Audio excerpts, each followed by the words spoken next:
ونستعينه ونستغفره ونؤمن به ونتوكل عليه ونعوذ بالله من شرور أنفسنا من سيئات أعمالنا من يهد الله فلا مضل له ومن يضلله فلا هادي له ونشهد أن لا إله إلا الله وحده لا شريك له ونشهد أن محمدا عبده ورسوله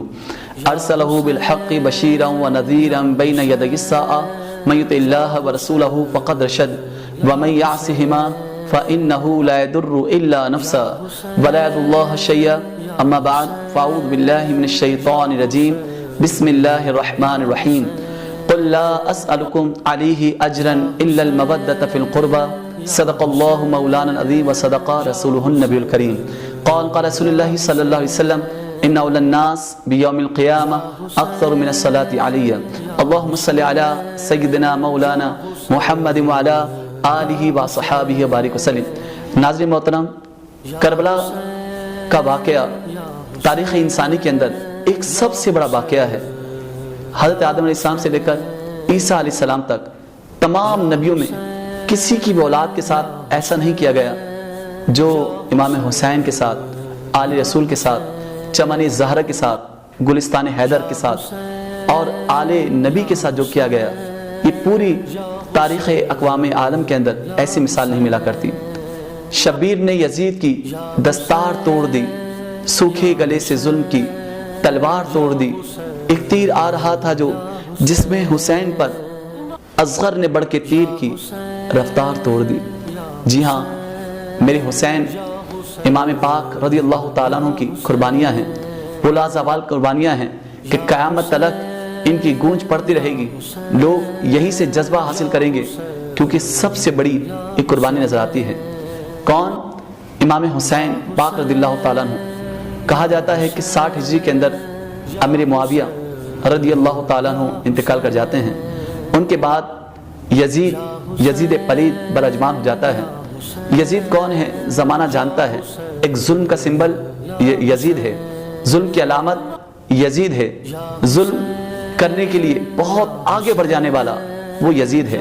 اس نے اسلام کی حلال کردہ چیزوں کو حرام قرار دے دیا اور حرام کردہ چیزوں کو حلال قرار دے دیا۔ یہ اشعار کے ذریعے بہت سارے کفریہ کلمات زبان سے ادا کرتا، بہت ساری کفریہ باتیں کرنے والا، زنا کو بھی معاذ اللہ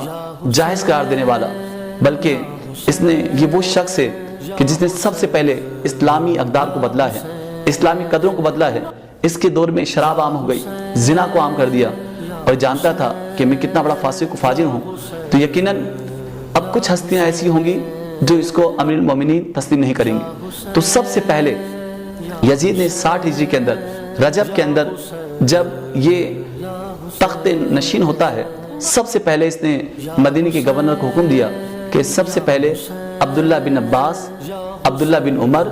اور عبداللہ بن زبیر اور امام حسین سے یہ بیعت حاصل کریں، کہ پتہ ہے کہ یہ بڑی شخصیات ہیں، اگر میرے ہاتھ پر بیعت نہ کریں گی تو پھر لوگ بھی جو ہیں وہ مجھ سے متنفر ہوں گے اور مجھ سے دور بھاگیں گے۔ اب ایک وقت جیسے گورنر کو پتہ چلا، اس نے امام حسین کو بلا لیا اور عبداللہ بن زبیر کو بھی بلایا۔ امام حسین کہتے ہیں کہ یہ وقت تو گورنر کی ملاقات کا نہیں ہے، لگتا ہے کہ امیر معاویہ آپ فراست دیکھیں امام حسین پاک کی، اللہ اکبر، کرامت دیکھیں، آپ نے پہلے بیان کر دیا۔ فرماتے ہیں کہ لگتا ہے کہ امیر معاویہ کا انتقال ہو گیا اور یزید اب وہ تخت نشین ہو چکا ہے اور بیعت لینا چاہتا ہے اور زبردستی وہ بیعت لے گا، تو بہرحال جانا پڑے گا، لیکن جب اندر شور شرابہ ہو جائے تو تم اندر آ جانا، یا میں فوراً کو جواب دیتے باہر آ جاؤں گا۔ تو بہرحال امام حسین اندر جاتے ہیں اور اس نے کہا کہ یزید جو ہے براجمان ہو چکا ہے اور تمہیں بیعت کرنا ہوگی۔ آپ نے کہا کہ میں حسین ہوں اور میں چھپ کر بیعت نہیں کر سکتا، پہلے اعلان کروایا جائے کہ امیر معاویہ کا انتقال ہو گیا ہے اور اب تخت نشین یزید بن چکا ہے، اور سب کے سامنے پھر فیصلہ ہوگا کہ میں بیعت کرتا ہوں یا نہیں کرتا۔ اب مروان اس کے ساتھ بیٹھا ہوا تھا، نعمان بن بشیر کے ساتھ، اور مروان کہتا ہے کہ ان کو جانے مت دینا، یہی امام حسین کو شہید کر دیا جائے۔ وہ کہتے ہیں کہ مدینی گورنر کہتے ہیں کہ نہیں، میں یہ کام نہیں کر سکتا، اگر میں یہ کام کروں گا تو مجھے خوف ہے کہیں ایسا نہ ہو کہ میں آل رسول کا قاتل ہو جاؤں، یہ میں کام نہیں کر سکتا۔ بہت طویل داستان ہے جسے میں بہت مختصر کر کے بیان کروں گا۔ اور جب یہ ظلم بہت زیادہ بڑھ جاتا ہے، صبح شام بار بار ان کو بلایا جاتا ہے، تو آپ مدینہ المنورہ سے آپ ہجرت کرنے کے تیار ہو جاتے ہیں۔ سارا ساز و سامان اپنے گھر والوں کو، اہل بیت کو لے کر آپ شعبان کے اندر اب مدینہ المبارکہ چھوڑتے ہیں، لیکن آخری رات پوری رات نانا جان کے روزے پہ گزارتے ہیں۔ وہ نانا جان جو کبھی آپ کی پیشانی کو چومتے تھے، جو کبھی آپ کی گردن کو چومتے تھے، کبھی جب آپ کے لبھائے اقدس کا بوسہ لیا کرتے تھے، آپ سے کتنا پیار کرتے تھے نانا جان۔ آقا فرماتے ہیں ان الحسن والحسین سیدہ شباب اہل الجنہ، بے شک حسن حسین جنت کے نوجوانوں کے سردار ہیں۔ میرے آقا فرماتے ہیں یہ دنیا میں میرے دو پھول ہیں حسن حسین، مجھے ان میں سے خوشبو آتی ہے۔ آپ ان کو سونگا کرتے تھے، کبھی ان کے گردن مبارک پر بوسہ دیتے، کبھی رخسار مبارک پر، کبھی پیشانی مبارک پر، کبھی سر اقدس پر، کبھی لبھائے اقدس پر۔ جہاں جہاں نبی بوسے لیتے ہیں ظالموں نے ان سب جگہ پہ تیر چلائے ہیں، نیزے چلائے ہیں، تلواریں چلائی ہیں۔ جی ہاں لوگوں، پھر امام حسین پاک رضی اللہ تعالیٰ عنہ شعبان کے اندر آپ 60 ہجری کے اندر مدینہ المنورہ سے ہجرت کر جاتے ہیں اور مکے میں آ کر رہنا شروع کر دیتے ہیں۔ اور جب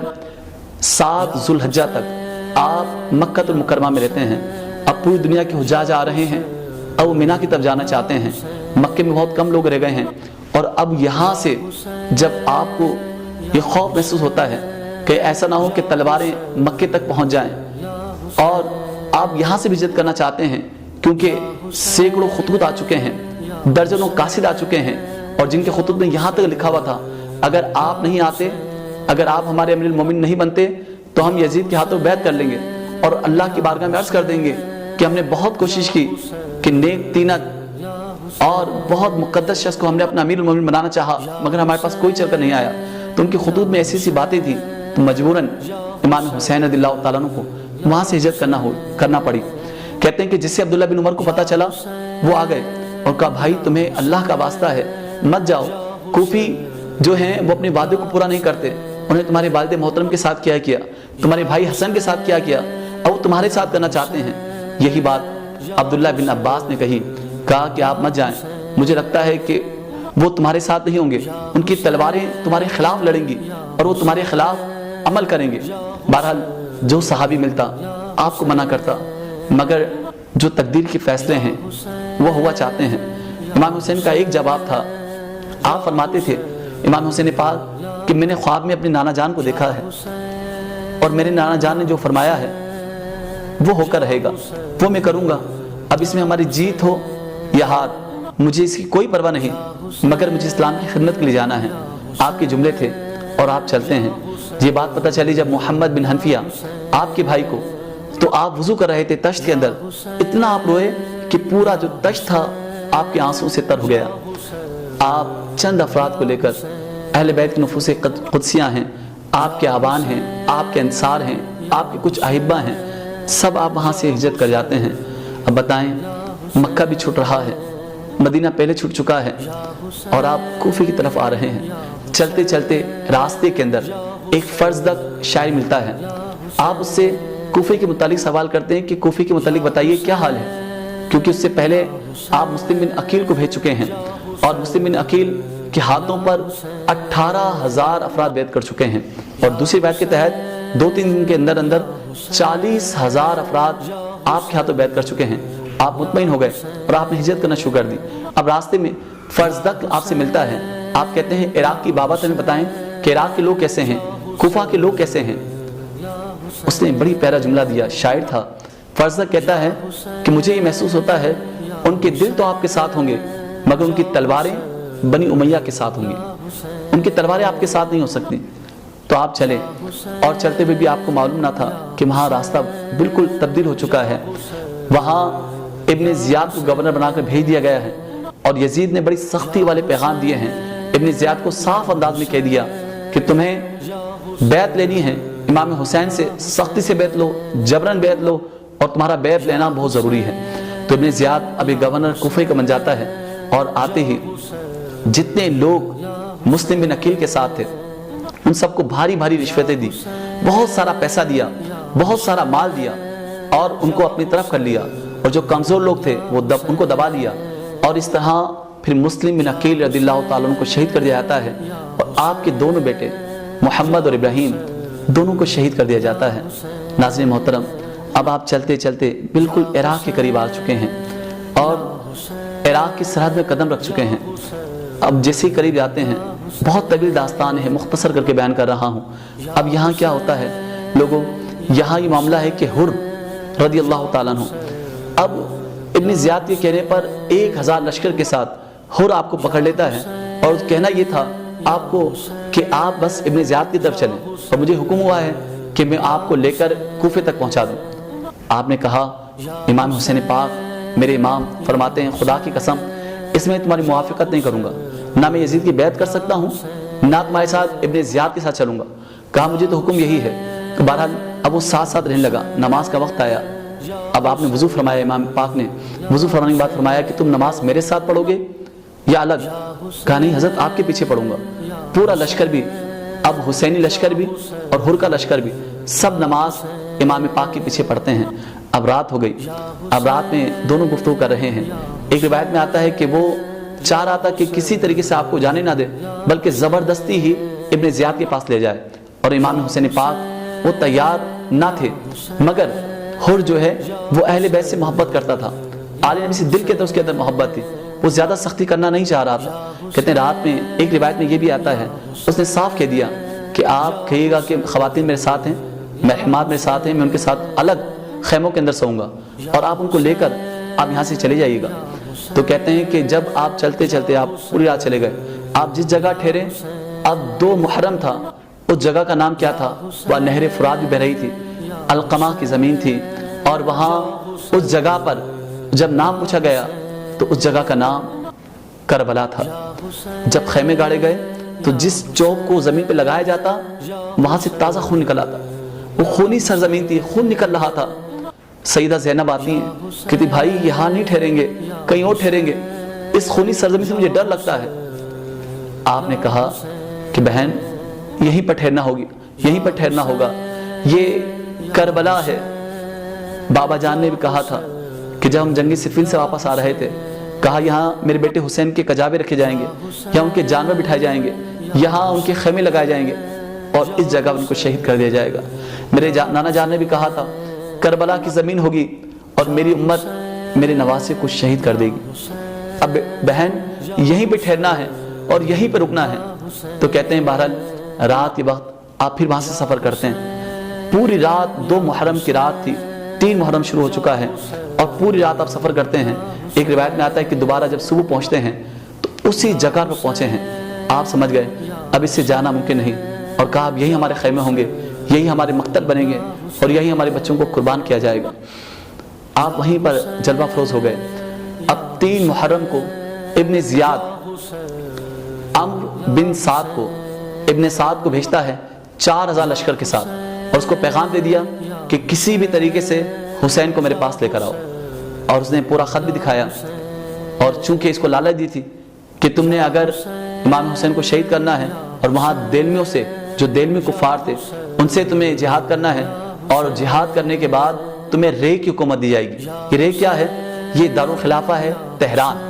ایران کا دارالخلافہ تہران، رے کی حکومت کو اس کو لالچ دی گئی، اور ابن سعد آ گیا۔ اس لیے پہلے مشورہ بھی کیا اپنے دوست احباب سے، سب نے منع کیا کہ رے کی حکومت کو ٹھکرا دو، امام حسین کے خلاف مت آؤ،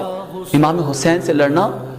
یہ کتنا بڑا جرم ہوگا، تم اللہ کی بارگاہ میں کیا جواب دو گے؟ آپ کے بھتیجے، آپ کے بھانجے سب نے منع کر دیا، لیکن اسے رے کی حکومت کا خمار تھا، اس کی آنکھیں نہ جانے کیوں پتھرا گئی، اس کا ذہن کہاں کھو گیا، اور یہ اب برسر پیکار کے لیے تیار ہو گیا۔ اب جب 4 محرم کو، 3 محرم کو تنہائی کے اندر امام حسین سے بات کرتا ہے، امام حسین کی ایک ہی بات تھی، آپ فرماتے ہیں یا تو مجھے کسی سرحدی علاقوں میں چھوڑ دو، وہاں میں جہاد کروں، وہیں پہ بھی زندگی گزار دوں، اللہ کی زمین بہت وسیع ہے، یا مجھے جہاں سے آیا ہوں مجھے واپس جانے دو۔ تیسری بات یہ ہے کہ تم مجھے کہ یا تو یزید کے پاس لے جاؤ تاکہ میں وہاں جا کے گفتگو کروں، جو میرا معاملہ ہو وہ دیکھا جائے گا۔ بعض نے تاریخ تبری کے اندر لکھا ہے، ابن عسی نے بھی لکھا ہے کہ یہ جو جملہ ہے کہ آپ نے یزید کے پاس جانے کا نہیں فرمایا، مگر تاریخ تبری کے اندر بھی یہی ہے، ابن عسی نے بھی لکھا کہ 3 آپ نے شرطیں کی، یا مجھے جانے دو، یا مجھے کسی بھی دنیا میں جہاں تم کہو گے وہاں چلا جاؤں گا، یا سرحدی علاقے جس جگہ پر ہیں تو میں وہاں جہاد کروں گا اور وہیں اپنی باقی ماندہ زندگی گزار دوں گا۔ مگر ابن سعد نے یہ نہ کیا۔